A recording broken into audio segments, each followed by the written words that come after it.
소리 잘 들리세요? 다행입니다.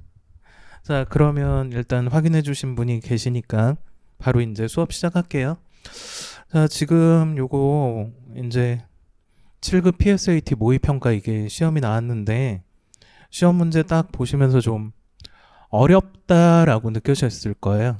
그러니까 이제 7급 대비하기 위해서 민경채 문제 주로 이렇게 공부를 하시다가 이제 모의평가를 보니까 난이도가 확 올라간 듯한 느낌이 드실 거예요. 그러니까 저도 이게 이제 직접 풀어보면서 느낀 게, 이게, 민경채 문제에 포커스를 맞춰서 공부를 하는 것보다는 5급에 포커스를 맞추는 것이 훨씬 이제 효율적이지 않을까 해가지고, 뭐 이제 자료라든지 교재 편제라든지 조금 이제 변화를 가지려고 생각을 하고 있어요. 자, 그 다음에 또 특징들을 보면은 기존에 이렇게 문제들을 살펴봤을 때, 좀 간단하게 맞출 수 있는 형태의 영역들 있잖아요. 그러니까 뭐 규정 확인이라든지 아니면 정보 확인 문제가 급격하게 줄어들었어요. 모의고사에서는요. 그러니까 바로 규정 적용이라든지 아니면 분석 추론 문제가 주를 이루고, 그 다음에 수리 계산, 수리 퀴즈, 논리 퀴즈 문제가 이제 좀 확대된 현상이 나타났어요. 그러다 보니까 이제 여러분들이 그 민경채 모의고사를 풀 때보다는 상당히 좀 어렵게 느껴지지 않았을까, 이제 그 생각이 듭니다. 자, 그래서 이제 지금 이제 3교시 동안 그 최대한 25문제 다 풀어보도록 하겠습니다. 자, 그러면 1번부터 한번 풀이 들어가 볼게요. 1번도 보통은 이제 규정 확인 문제 해가지고 그냥 정보 분석하는 문제가 나올 줄 알았는데 1번부터 규정 적용형 문제가 나왔어요. 자, 그래서 1번 문제 한번 살펴보겠습니다. 자, 지금 보시면은 조항이 하나, 그 다음에 둘, 셋, 네 개로 나눠지고요. 그 다음에 첫 번째는 적용 범위에 대한 얘기인데 무엇에 대한 적용 범위냐 하면 국제 행사 개최를 하기 위해서 10억 이상의 국고 지원을 요청하는 경우, 그러니까 국제 행사에 국고 지원이구나, 이렇게 체크하시고 넘어가시면 되고요. 국제 행사에 대한 정의가 나와 있고요. 5개국 이상, 그 다음 외국인 비율이 5%, 근데 200만 명 이상일 땐 3%. 자, 이 정도 확인하시고 내려가시면 되겠습니다. 자, 그 다음에 국고 지원에서 제외되는 경우 이렇게 되어 있는데 이제 매년 1회 정기적으로 개최되는 경우에 7회 받은 경우 이제 제외가 되고요. 그 다음에 그 밖에 주기로 했을 때는 국고 지원을 3회 받은 경우는 이제 국고 지원이 제외가 되는 거죠. 자, 그 다음에 여기 보시면 마지막 조항에 보면 타당성 조사하고 전문위원회 검토 두 가지로 나눠지는데, 타당성 조사는 국제행사 개최 소요되는 총 사업비 50억 이상인 국제행사에 이제 대상이 되고요. 그 다음에 전문위원회 검토 대상은 이제 50억 미만의 국제행사로 한다, 이렇게 되어 있고, 그 다음에 1항에도 불구하고 총 사업비 20% 이내의 그 국고 지원인 경우에는 타당성 조사를 하지 않고 전문위원회 검토로 대체할 수 있다. 자, 이 정도 이제 확인해 주시면 되겠습니다. 자, 그러면 상황 한번 볼게요. 자, 지금 갑 광역자치단체는 2021년 6회, 자, 지금 6회고요. 국고 지원을 받는데 이제 250만 명이 참여를 하고 20여 개국, 그 다음에 8만 명 이상의 외국인들이 참여해 왔다. 자, 그런데 이제 요거는 문제 보고 이제 풀이하면서 보겠습니다. 그 다음 2021년에 동일한 규모 행사 있고, 그 다음에 다섯 번째로 국고 지원을 받은 2020년에 다섯 번째로 국고 지원을 받았다 하니까 1회부터 5회까지 다 받았다라는 얘기가 되고요. 그 다음에 총 사업비 40억이었고 국고 지원 비율은 25%였다. 자, 그러면 40억에 25%니까 10억을 국고 지원을 받았구나, 이 정도 확인하고 이제 선지로 내려가면 되겠습니다. 자, 지금 1번 보시면은 1번은 2021년도에 250만 명 참여자 중 외국인 참여자가 감소해서 6만 명이 된다. 자, 그런데 이제 기준을 한번 볼게요. 기준을 다시 한번 보시면은 여기 빨간색 200만 명 이상은 지금 3%라고 되어 있거든요. 3%요. 그죠? 3%라고 되어 있으니까 250만 명의 3%는 7만 5천 명이 돼요. 7만 5천 명. 그러니까 6만 명이라면 이제 미달이 되는 거죠. 그래서 얘는 국제행사에 해당되지 않게 되는 거고요. 그래서 1번은 틀린 선지가 되고요. 그 다음에 2번 보겠습니다. 2021년에 A박람회가 예정대로 개최된다면 A박람회는 2022년에 국고 지원 대상에서 제외된다. 자, 지금 보면은 매년 정기적으로 1회부터 6회까지 쭉 가잖아요. 근데 이제 요거는 보시면은 세 번째 조항 아래쪽에 7회 받은 경우에만 제외가 되기 때문에 여기는 제외된다라고 했으니까 틀린 선지가 됩니다. 요거는 틀리고요. 그 다음에 3번 보시면은 총 사업비가 52억으로 증가하고 국고 지원은 8억을 요청한다라면 A 박람회는 타당성 조사 대상이다 라고 되어 있거든요. 자, 그런데 지금 52억에 20%면은 10억이 넘어가죠. 그런데 국고 지원이 8억밖에 안 되잖아요. 그러니까 요쪽 조문이 있죠. 자, 지금 총 사업비 20% 이내인 경우 타당성 조사를 전문위원회 검토로 대체할 수 있다 했으니까 타당성 조사 대상이 아니겠죠. 그러니까 3번도 틀리고요. 그 다음 4번 보겠습니다. 총 사업비가 60억으로 증가했대요. 그 다음에 국고 지원은 전년과 동일한 금액을 요청했다라면 전문위원회의 검토를 받을 수 있다. 자, 지금 60억에 20%면 12억이 돼요. 12억. 그죠? 자, 그런데 12억인데 전년과 동일한 금액이니까 10억이잖아요. 그럼 20%보다 적기 때문에 타당성 조사 대상이 아니라 전문위원회 검토로 대체할 수 있는 대상이 되는 거죠. 그러니까 4번이 맞는 문장이 되고요. 정답은 4번. 이렇게 체크해 주시면 되겠습니다. 자, 그 다음에 5번도 잠깐 보면은요.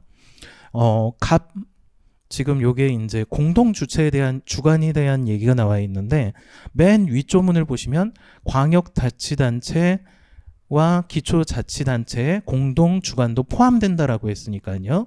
이제 그 총 사업비로 전년과 동일한 총 사업비로 개최한다라면 타당성 조사 대상이 아니라 50억이었기 때문에요. 자, 지금 40억이었기 때문에 여기는 전문위원회 검토 대상이 됩니다. 그래서 5번은 틀린 문장. 그래서 처음에 골랐던 4번이 정답이 됩니다. 자, 이렇게 해주시면 되고요. 다음 2번 문제 보겠습니다.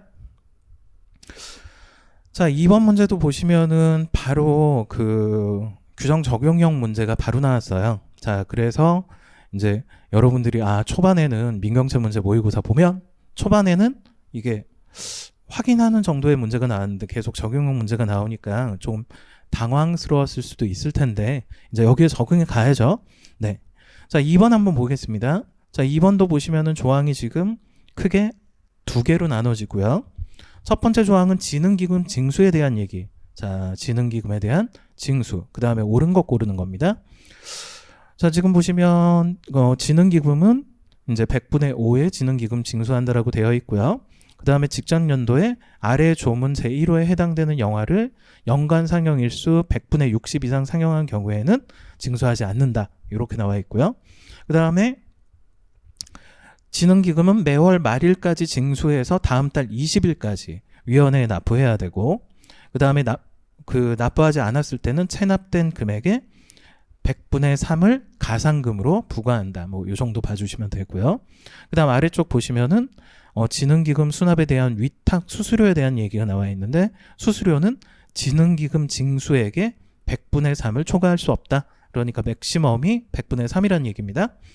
자, 그 다음 아래 조문은 이제 그 위에서 지능기금 징수의 제외 대상에 대한 얘기가 나와 있어요. 자, 그래서 이게 지원책인데 결과적으로는 징수 안 하는 대상. 그러니까 애니메이션, 단편영화, 예술영화, 그 독립영화, 그 다음에 청소년영화, 그 다음에 국내 영화 해가지고 100분의 60, 연간 상영일수의 100분의 60 이상이면 영화 상영관을 지원할 수 있다. 그러니까 결과적으로 지능기금을 징수하지 않는다라는 얘기야. 자, 그러면 여기까지 보고 선지로 내려갑니다. 1번 볼게요. 1번은 상영관 A에서 직전 연도에 상영일수 100분의 60 이상 청소년 관람가 그러니까 요것도 되고 애니메이션 영화도 되죠. 그 지능기금을 징수한다 했으니까 틀렸습니다. 자, 여기는 이제 지원 대상이 되니까 징수하지 않겠죠. 그래서 틀린 문장이 되고요. 그 다음 2번 보시면은 8월 지능기금이 60만 원을 걷었대요. 그 다음에 9월 18일에 납부했으면은 정상적으로 납부한 거죠. 다음 달 20일까지. 자, 여기 보시면 매월 말일까지 징수해서 다음 달 20일까지 납부하니까 18일에 납부하는 건 당연히 정상적인 납부예요. 그러니까 61만 8천 원 납부해야 된다. 요거는 틀리게 되고요. 자, 그 다음에 3번. 자, 요거 3번을 너무 골치 아프게 계산하실 필요가 없고요. 옳은지 옳지 않은지만 확인하는 거잖아요. 그럼 만약에 지능기금이 600원이 맞다라고 하면은 얘는 징수금액이 11,400원이에요. 그러니까 거꾸로 역산하는 거죠. 11,400원에 100분의 5를 계산을 하는 거죠. 100분의 5. 그죠? 자, 그러면 얘는 570원이 나와요. 그러니까 600원이랑 안 맞잖아요. 그러니까 이것도 틀린 문장. 이렇게 계산하시면 됩니다. 자, 그 다음 4번 보시면은 연간 상영일수가 200일이래요. 그러면 이게 100분의 60이면은 121일 이상을 해야 되는데 40일과 60일 상영했다라고 했으니까 징수 대상이 됩니다. 그러니까 징수하지 않았다 하면 틀린 문장 이렇게 되고요. 자, 그 다음에 마지막 정답은 5번이겠네요. 영화 상영 경영자가 이제 7월 지능기금하고 가상금을 합쳐가지고 103만 원이래요. 근데 요거는 이제 좀 간단하게 계산할 수 있게 100만 원 플러스 가상금 100분의 3이니까 3만 원 요거잖아요. 그 다음에 수수료는 요 징수한 금액의 100분의 3이 최대 수수료거든요. 그러니까 100만 원에 100분의 3이니까 다시 3만 원이 돼요. 그러니까 5번은 옳은 문장이 되고 정답은 5번. 이렇게 확인해 주시면 되겠습니다. 자, 요거 2번 같은 거에서 3번 선지에서요. 정확하게 그거 금액을 계산하려고 하시지 마시고 600원으로 했을 때 오류가 있는지 없는지만 확인하시고 바로 맞는지 틀리는지 판단을 하셔야지만 속도가 좀 빨라집니다. 네, 이렇게 해주시면 되겠습니다. 자, 다음 3번 문제 한번 볼게요.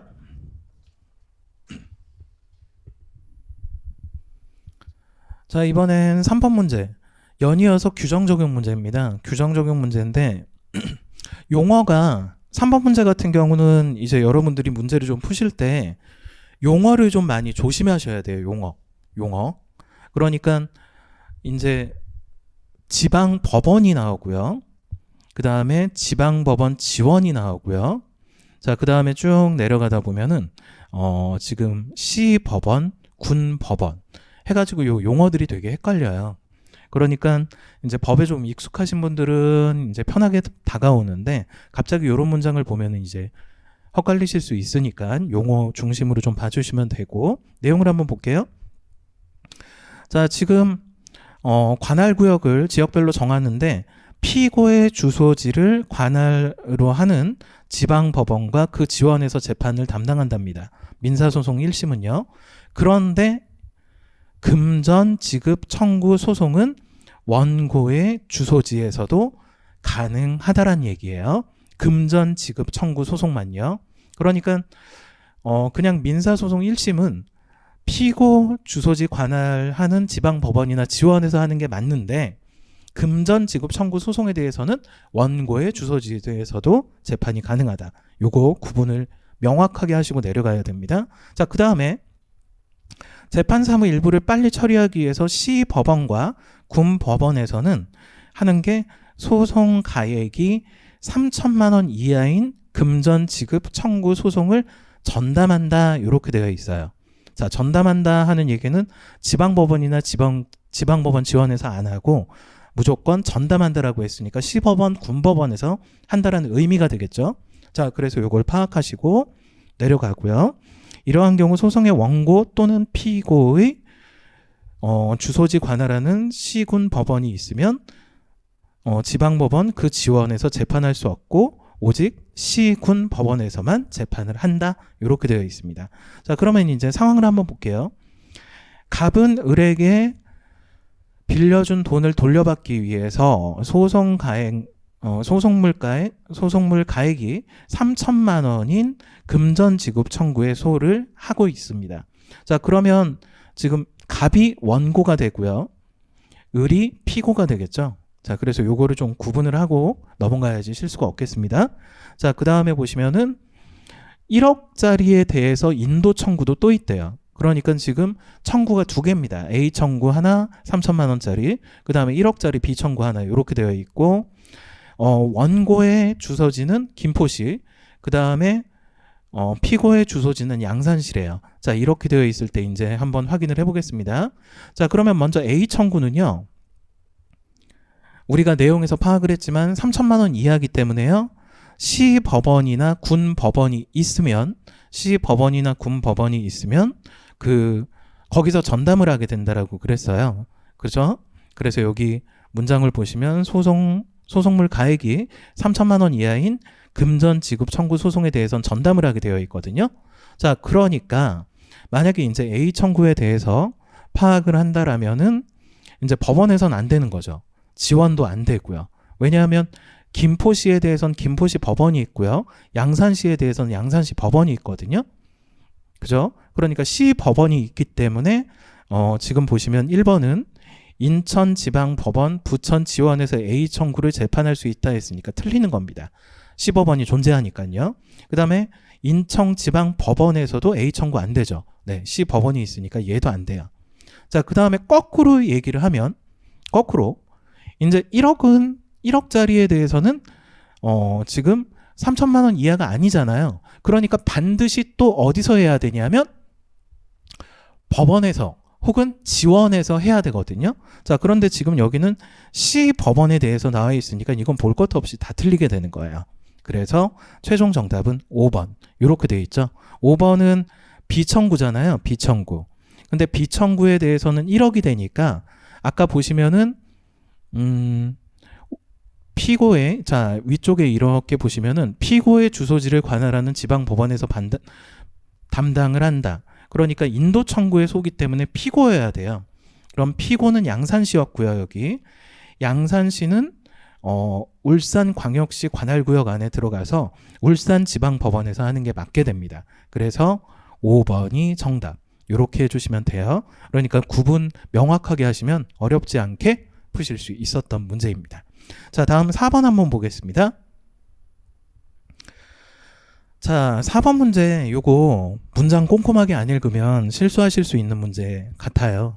간단한 문제 같지만은 조심스럽게 풀어야 되는데, 자, 지금 특허권이 부여되기 위해서는 두 가지 요건을 모두 충족해야 돼요. 모두 충족. 자, 그 다음에 첫 번째에 대한 얘기가 나와 있고 두 번째에 대한 얘기가 나와 있는데, 첫 번째 한번 볼게요. 이제 여러분들 문제 푸셨을 테니까 중요한 포인트들만 바로 보면요.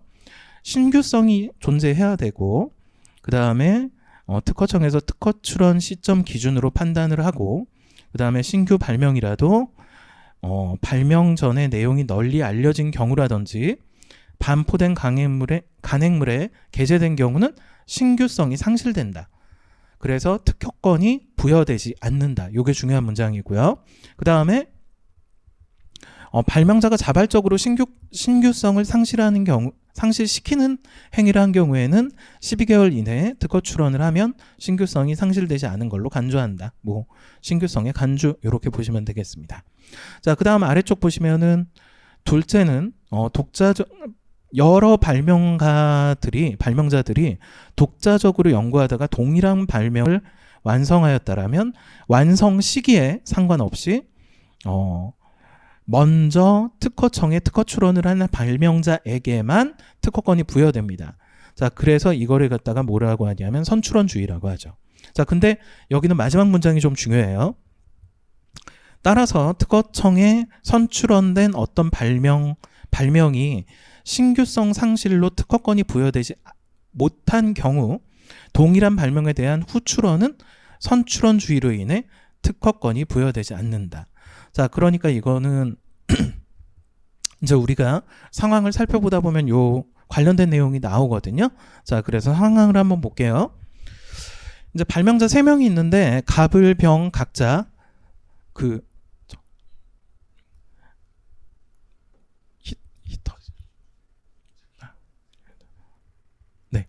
자, 그래서 갑을병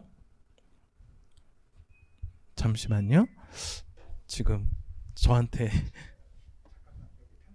네, 잠시만요. 이거 문제 중간이라 편집하기가 네. 자, 그래서 죄송합니다. 갑자기 그 차 때문에 네. 자, 이어서 하겠습니다. 자, 그래서 상황 이제 한번 살펴보겠습니다. 상황으로 넘어가면요. 발명자 갑을병이 이제 독자적인 연구를 해서 동일한 A라는 것을 완성을 했대요. 자, 이렇게 완성을 했고요. 이제 갑은 어떻게 했냐면 3월 1일에 발명을 했지만 9월 2일에 특허 출원을 했대요. 비밀로 하다가요. 그 다음에 을은 4월 1일에 발명을 했고 6월 1일에 간행되어 반포된 학술지에 내용을 게재했고 8월 1일에 특허 출원을 했대요. 자, 그 다음에 병은 7월 1일에 발명하자마자 바로 당일 특허 출원을 했대요. 자, 지금 특허 출원 시기를 보면은 자, 지금 여기 한번 볼게요. 특허 출원 시기가 여기는 9월 2일이고요. 여기는 8월 1일, 7월 1일이니까 선출원주의에 의하면 7월 1일에 그 병이 무조건 그 특허권이 주어지겠죠. 자, 그런데 문제가 하나 걸립니다. 문제가 하나 걸리는 게 그러니까 갑이 특허권을 부여받는다도 틀리고요. 을도 특허권을 부여받는다 틀립니다. 자, 그 다음에 병이 특허권을 부여받는다라고 하려고 했더니 을이 6월 1일에 자, 지금 여기 보시면 6월 1일에 간행되어 반포된 학술지에 논문을 게재해 버렸어요. 그럼 이렇게 됐을 때는 후에 나오는 것들이 신규성이 상실되죠. 그러니까 병도 특허권을 받지 못하게 되는 거예요. 자, 그래서 최종적으로 정답은 5번 갑을병 중 어느 누구도 특허권을 부여받지 못한다가 정답이 되는 거죠. 그래서 정답은 5번이죠. 자, 근데 이런 경우는 상식적으로 말이 안 된다라고 생각하지만 이 두 가지 규정에 의해서는 어느 누구도 특허권을 부여받지 못하는 것이 정답이 되게 됩니다. 자, 그래서 요거 4번 조심스럽게 푸셔야 되는 문제 기억을 해주시고요. 자, 그 다음에 5번 넘어가겠습니다. 자, 지금 5번 보시면 다음 글과 상황을 근거로 판단할 때 보기에서 옳은 것만을 모두 고르면 하고 문제가 나왔습니다. 자, 지금 옳은 것 고르는 것이고요. 한번 살펴볼게요. 주택담보노후연금 보증에 대한 얘기가 나와 있고요. 그래서 요거는 주택 소유자에게 저당권을 설정을 하고 연금 방식으로 노후 자금을 대출 받음으로써 금전 채무를 주택금융공사가 보증하는 행위를 얘기하고요. 그 다음에 여기는 주택 소유자 또는 주택 소유자의 배우자가 60세 이상이어야 된다. 이렇게 되어 있습니다. 자, 그 다음에 이제 연금을 받는 방식에 대한 얘기가 아래쪽에 나와 있는데, 생존한 동안 노후생활 자금을 매월 받는 방식, 그 다음에 일정한 기간 동안 매월 지급받는 방식, 그 다음에 각목 어느 하나의 용도로, 자, 지금 100분의 50 한도입니다.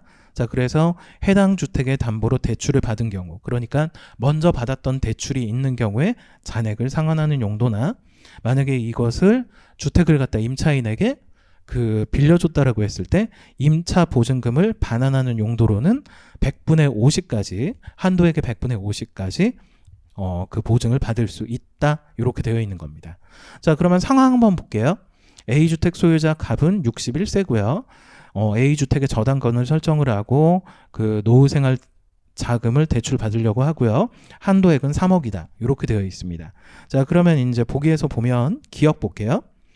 기억은 갑은 임차인에게 임차 보증금 반환 용도로 1억을 지급받고 생존해 있는 동안 노후 자금을 매월 받을 수 있다. 자, 지금 보시면은 100분의 50, 그러니까 여기 3억에 1억 5천까지는 임차 보증금 반환 용도로 받을 수 있으니까 여기는 통과고요.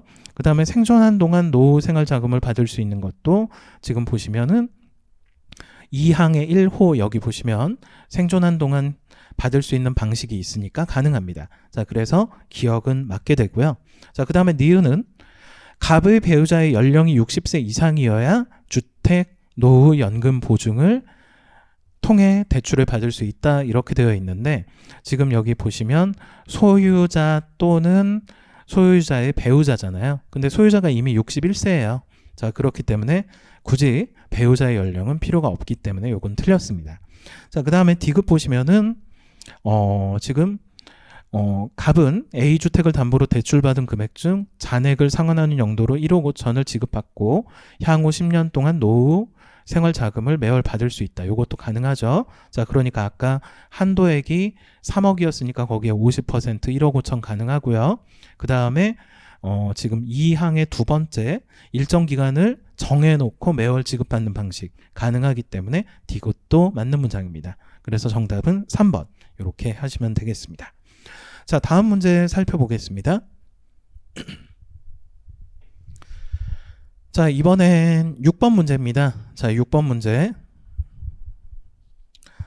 6번 문제 살펴보시면은 지금 또 규정 적용에 대한 얘기가 나와 있어요. 규정 적용에 대한 얘기인데 한번 볼게요.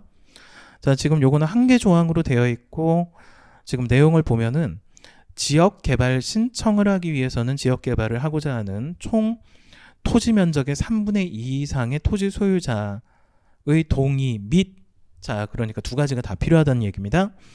지역 토지 소유자의 총수, 토지 소유자의 총수의 2분의 1 이상의 동의를 받아야 된다. 이렇게 되어 있어요.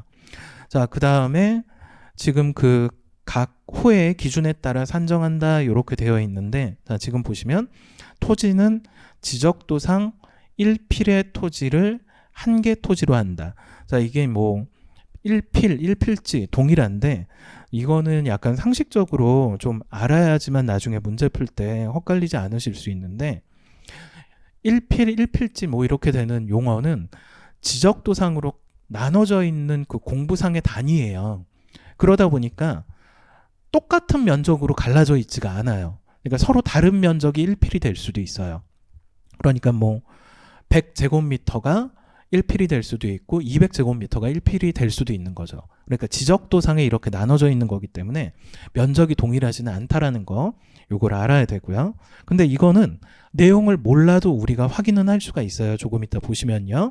자, 그 다음에 한 개의 토지를 여러 명이 공동 소유하는 경우엔 다른 공동 소유자를 대표로 하는 공동 소유자 1인만 해당 토지의 소유자로 본대요. 요거 중요하고요.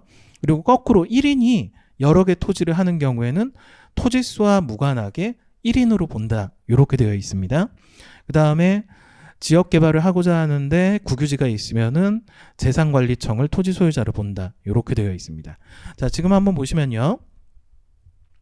먼저 1번 볼게요. 1번은 보시면은 을이 상황을 먼저 봐야 되겠네요. 죄송합니다. 상황 먼저 볼게요. 상황 보시면은 X지역은 지금 100개 토지로 이루어져 있고 총 면적이 6제곱킬로미터이다. 이렇게 되어 있고요.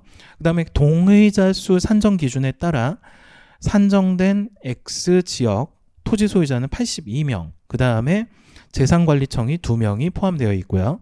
그 다음에 갑은 2개 토지를 소유하고 총 토지 면적의 4분의 1이래요. 자, 그러니까 4분의 1이니까 1.5제곱킬로미터가 되겠죠. 자, 그 다음에 을은 10개 토지를 소유하고 해당 토지 면적의 합은 2제곱킬로미터래요. 자, 이렇게 되어 있습니다.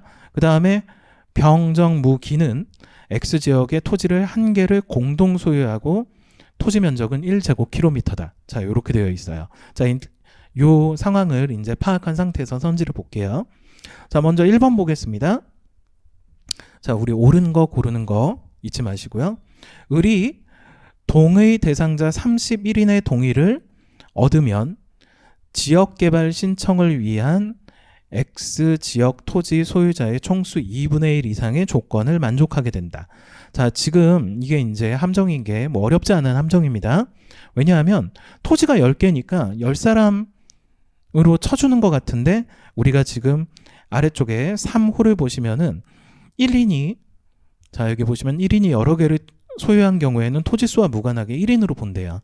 자, 그러니까 10개로 보는 게 아니기 때문에 자, 82인이니까 2분의 2분의 1 이상이 되려면은 41명이 필요해요. 41명.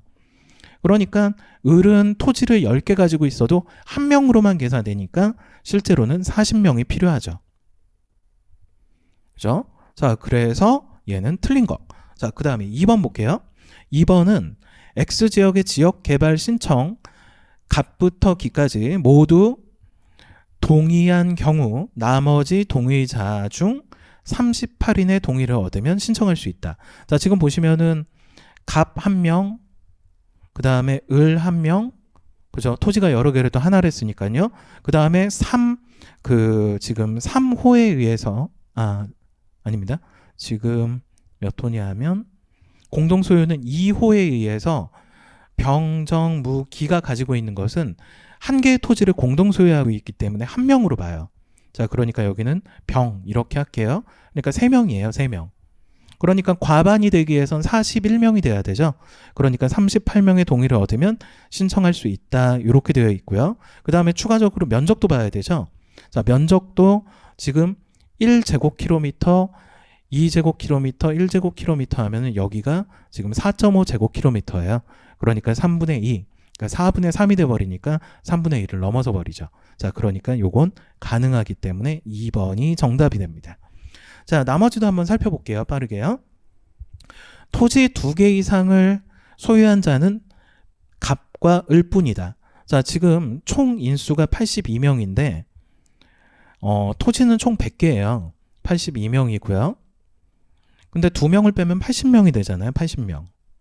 2명을 빼고 뭐 병정무기는 일단 안 해도 되고요. 일단 이렇게 생각하시면 돼요. 80명인데 남아있는 토지는 요게 합쳐가지고 2명이 가지고 있는 토지가 잠시만요. 갑, 을이 2명이고 거기에 플러스 80명이 있는 거죠. 그런데 여기 가지고 있는 토지가 총 몇 개냐면 12개예요. 그럼 80명이 가지고 있는 토지가 88개가 되거든요. 그럼 인원수보다 토지의 개수가 많으니까 2개 이상 가진 사람이 반드시 존재할 수밖에 없겠죠. 자, 그러니까 갑과 을뿐이다 했으니까 틀렸고요. 그 다음에 4번은 1필의 토지 면적은 모두 동일하다. 자, 요거는 상식적으로 아시는 분은 틀리다라고 하실 수도 있는데 근거는 이거는 몰라도 된다라고 아까 전에 말씀드렸잖아요. 근거가 뭐냐 하면 요게요. 갑은 토지가 2개인데 1.5 제곱킬로미터고요. 그 다음에 을은 토지가 10개인데 2제곱킬로미터예요. 자, 그러니까 이거는 10개 2제곱킬로미터고 2개 1.5 제곱킬로미터인데 토지 하나당 면적이 균일하다라면 이렇게 될 수가 없겠죠. 자, 그러니까 요것만 비교해봐도 4번이 틀리다라는 거 확인할 수 있고요. 그 다음에 5번 X지역 안에 있는 국유지 면적은 1.5 제곱킬로미터이다. 이거는 말이 안 되죠. 왜냐하면 요 갑을 그 다음에 공동 소유하고 있는 게 4.5 제곱킬로미터고 나머지가 1.5 제곱킬로미터인데 그게 다 국유지일 수는 없잖아요. 왜냐하면 인원수가 80명이 남아있거든요. 거기서 그 국유지 소유자 2명을 뺀다 해도 78명의 토지가 0이 돼버리니까 이거는 틀린 문장이 되는 겁니다. 그래서 정답은 2번 이렇게 확인을 해주시면 되겠습니다. 자, 지금은 이제 실전처럼 문제를 풀이한다기보다는 이제 분석하고 연구하는 관점으로 들어가는 거니까요. 좀 자세하게 하나하나 보도록 하겠습니다. 자, 다음 문제 볼게요. 자, 7번. 7번은 다음 글과 상황을 근거로 판단할 때 갑에서부터 정 가운데 근무 계획이 승인될 수 있는 사람만 모두 고르면 했습니다.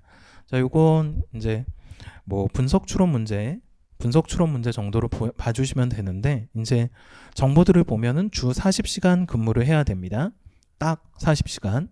그 다음에 일주일에 5일 이하 근무해야 되고요. 어차피 지금 여기 보시면은 5일밖에 안 나와 있으니까요. 5일 이하는 뭐 신경 쓸 필요 없겠고요.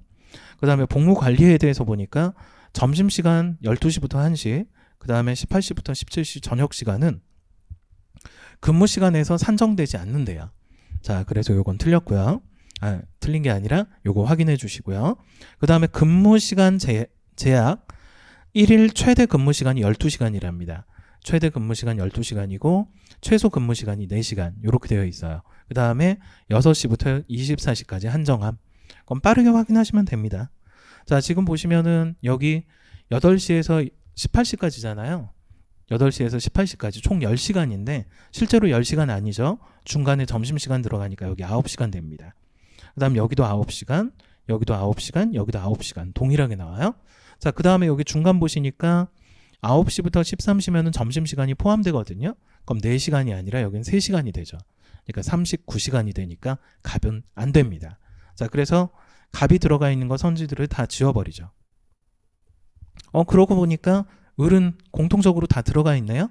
그래서 병하고 정만 확인을 꼼꼼하게 해보겠습니다. 자, 그러면 얘는 병을 보니까요. 지금 여기 보시면은 24시, 그러니까 8시부터 24시까지 근무를 하니까 16시간인데 점심 저녁이 다 들어가니까 14시간이에요. 자, 여기서 바로 틀렸습니다. 왜 그러냐면 1일 최대 근무 시간이 12시간이라고 했어요. 그러니까 14시간 근무한 게 돼버리니까 병은 안 됩니다. 자, 그럼 정만 확인하면 되겠네요. 정 확인해 주시면 자, 6시부터 16시니까 10시간이죠. 근데 점심시간 들어갔으니까 9시간. 그 다음에 8시부터 22시니까 14시간인데 점심 저녁 다 들어갔으니까 12시간. 그 다음에 9시부터 21시니까 12시간 중에 점심 저녁 다 들어갔으니까 10시간. 그 다음 9시부터 18시까지 9시간 중에서 점심시간 빠지니까 9시간. 자, 그래서 9시간 중에서 1시간 빠지니까 8시간이죠. 자, 그래서 요렇게 더해주시면 20이고 19가 되니까 40시간이 안 되죠. 그래서 정은 안 되고 최종적으로 정답은 을만 되는 1번이 되겠습니다. 자, 그래서 계산을 좀 최소화해 주시면 되겠습니다. 자, 다음 문제 보겠습니다. 8번 볼게요. 8번 문제는 문장이 좀 장황하지만 포인트는 뭐 어렵지 않기 때문에 그냥 빠르게 한번 살펴볼게요. 그러니까 이제 하계올림픽과 동계올림픽의 차수를 계산을 하는 방식이 서로 다르다라는 얘기가 나와 있고요. 하계올림픽 차수는 그 4년 기간을 올림피아드라고 하는데 올림피아드 기준으로 계산을 한대요. 자, 그러니까 시간이 흐르면 그냥 차수도 하나씩 올라간다라는 거죠. 그러니까 만약에 개최가 취소되는 경우에도 차수는 올라간다라는 얘기를 지금 아래쪽 문장에 쭉 하고 있는 거예요. 자, 그러면 이제 36회 11회라고 했으니까요. 36회 11회. 근데 1948년은 몇 회 대회냐라고 했으니까 이거는 4년이 몇 번 지나갔는지만 확인하면 되니까요. 12년이고 3번이죠. 그러니까 14회가 될 거라는 것을 간단하게 확인할 수 있고요. 그 다음에 동계올림픽에 대한 얘기가 나와 있는데 동계올림픽 차수는 실제로 열린 대회에만 정해진대요. 그러니까 열리지 못했을 때는 차수가 올라가지 않는다는 얘기입니다. 자, 그래서 그거에 대한 설명이 이렇게 나와 있고 아래쪽에 보시면 지금 48년 동계올림픽은 5회 대회였는데 이후 2020년까지 올림픽이 개최되지 않은 적이 없었다, 빠진 적이 없었다라는 얘기입니다. 그 다음 쭉 이렇게 읽어주시고 맨 마지막 보시면 48년 런던 하계올림픽에 처음 출전을 하고 76년 하계올림픽과 92년 알베르빌 동계올림픽에 각각 최초 금메달을 획득하였다라고 했습니다. 자, 지금 일단 먼저 우리가 체크를 해봐야 될 게 지금 보시면요. 48년도에 런던 하계올림픽에 출전을 했고요. 잠깐만요. 그 다음에 76년 몬트리올 하계올림픽과 알베르빌 동계올림픽. 자, 지금 보시면은 48년은 위쪽에 보시면은 동계올림픽이 5회였다라고 이렇게 되어 있잖아요. 자, 그러니까 여기가 5회예요. 동계올림픽이요. 근데 동계올림픽이 열렸다라는 얘기는 없는데 위쪽 문장에 동계올림픽이 48년에 5회 대회가 있었다라는 것을 확인할 수가 있어요. 자, 그러면 48년부터 92년까지는 44년이 흐른 거죠. 44년. 자, 그러니까 44년이 흘렀으니까 그리고 또 위에서 48년 이후로는 개최되지 않은 적이 없다라고 했으니까 11회가 추가가 되겠죠. 그러니까 5회에서 11회가 추가되면 16회 알베르빌 동계올림픽이 되겠습니다. 자, 그래서 정답은 14회와 16회 3번 이렇게 확인해 주시면 됩니다. 자, 다음 문제 9번 한번 살펴보겠습니다. 9번까지 하고 잠시 휴식 시간 가질게요. 자, 이번엔 9번 문제입니다. 다음 글을 근거로 판단할 때 옳은 것만 모두 고른 것은 하고 문제가 나왔습니다. 자, 지금 기상예보에 대한 얘기가 나와 있는데요. 기상예보는 일기예보와 기상특보로 구분이 된다라고 되어 있고요. 일기예보는 다시 한번 단기, 중기, 장기예보, 그 다음에 기상특보는 주의보, 경보, 기상현상의 정도에 따라서 나눈다라고 되어 있습니다. 자, 그 다음 일기예보 중 가장 짧은 것 단기예보는 3시간 예보와 1일 예보로 나눠지고요. 3시간 예보는 오늘의 날씨와 내일의 날씨를 예보, 그 다음에 0시부터 3시간 간격으로 1일 8회 발표한다 이렇게 되어 있고요. 그 다음에 단기 예보 중 1일 예보는 자, 여기 1일 예보는 오늘, 내일, 모레까지 모레 날씨까지 1일 단위로 나타낸다라고 되어 있고 매일 5시, 11시, 17시, 23시에 발표한다라고 되어 있습니다. 그 다음에 중기 예보에 대해서는 주간 예보와 1개월 예보가 있고 주간 예보와 요 예보는 주간 예보는 1일 예보. 1일 예보는 위쪽에 있었죠. 자, 지금 보시면 1일 예보는 여기 있어요. 여기 보시면은 오늘, 내일, 모레 3일치 날씨인데 거기에다가 5일간의 날씨를 추가를 한대요. 자, 그러니까 총 8일치 날씨네요. 8일치 날씨를 예보한다라고 되어 있고요. 1개월 예보는 한 달간의 기상 전망이고 장기 예보는 계절 예보로서 봄, 여름, 가을, 겨울 분기별로 하는 거 계절별로 기상 전망 발표한다라고 되어 있습니다. 자, 그 다음에 기상특보는 주의보와 경보로 나눠지고요. 자, 지금 그 기준에 따라서 기준에 대해서 나와 있는데 대설주의보는 24시간 신적설량이 대도시 5cm, 그 다음에 일반 지역 10cm, 그 다음에 20cm 이렇게 되어 있고 대설 경보는 대도시 20cm, 30cm, 50cm 이렇게 되어 있는 거 확인하고 보기로 넘어가면 되겠습니다. 자, 지금 보기 볼게요. 월요일에 발표된 주간 예보에는 그 다음 주 월요일 날씨가 포함된다. 아까 전에 주간 예보 보시면 여기 자, 지금 주간 예보 이쪽입니다. 주간 예보는 1일 예보에 5일치 추가하니까 8일치가 나와요. 8일치. 자, 지금 여기 8일치죠. 자, 그러니까 월요일부터 월요일까지겠죠. 월요일부터 일요일까지면 7일치고 월요일부터 월요일까지니까 8일치. 그러니까 그 다음 주 월요일 날씨가 포함된다 했으니까 옳은 문장이 됩니다. 자, 그 다음에 니은 볼게요. 1일 예보의 발표 시각과 3시간 예보의 발표 시각은 겹치지 않는다. 자, 지금 1일 예보는요. 1일 단위로 하는데 5시, 11시, 17시, 23시래요. 근데 3시간 예보는 0시부터 3시간 간격으로 하니까 3시, 6시, 9시 즉 3회 배수일 때만 발표를 한다는 얘기죠. 자, 그런데 지금 보시니까 여기 1일 예보는 5시, 11시, 17시, 23시니까 3회 배수가 없어요. 그러니까 겹치는 시각이 없기 때문에 요거는 맞는 문장이 되겠죠. 자, 그래서 일단 기역, 니은까지 맞으니까 이렇게 싹 지워지고 디귿은 확인을 안 해도 되겠지만 요게 3개짜리가 있네요. 그래서 리을만 바로 확인을 해봐도 되는데 디귿도 한번 확인해 볼게요. 오른쪽 23시에 발표된 1일 예보는 오늘 5시에 발표된 1일 예보보다 18일 더 먼 미래 날씨까지 18시간 더 먼 미래 날씨까지 예보된다 했는데 1일 예보는 자, 여기 보시면 자, 잠시만요.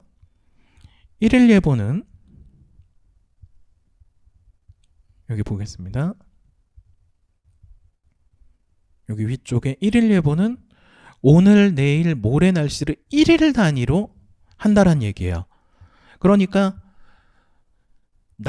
낮에 발표한 1일 예보도 오늘과 내일과 모레, 그 다음에 23시에 발표한 것도 오늘과 내일과 모레예요. 그러니까 1일 단위로 끊기 때문에 18시간 더 미래를 예보한다라고 했으면 얘는 틀린 문장이 되는 거죠. 자, 그래서 디귿은 틀렸고요. 그 다음 대도시의 대설 경보와 울릉도의 대설 주의보. 자, 지금 보시면 울릉도의 대설 주의보는 20입니다. 그 다음에 대도시의 대설 경보는 20이죠. 그래서 동일하기 때문에 리을도 맞는 문장이 됩니다. 그래서 정답은 4번. 그러니까 실제 시험에서는 디귿 건너뛰고 리을만 하겠죠. 네, 이렇게 체크를 해주시면 되겠습니다. 그래서 정답은 4번입니다. 자, 일단 여기까지 하고 한 10분간 휴식 취한 다음에 이제 10번부터 이제 좀 복잡한 문제들이 좀 나오거든요. 그래서 10분 정도 휴식 취하고 7시 정각에 시작하겠습니다. 10분 조금 더 되네요. 네, 휴식 취한 다음에 다음 문제 이어서 가보도록 하겠습니다.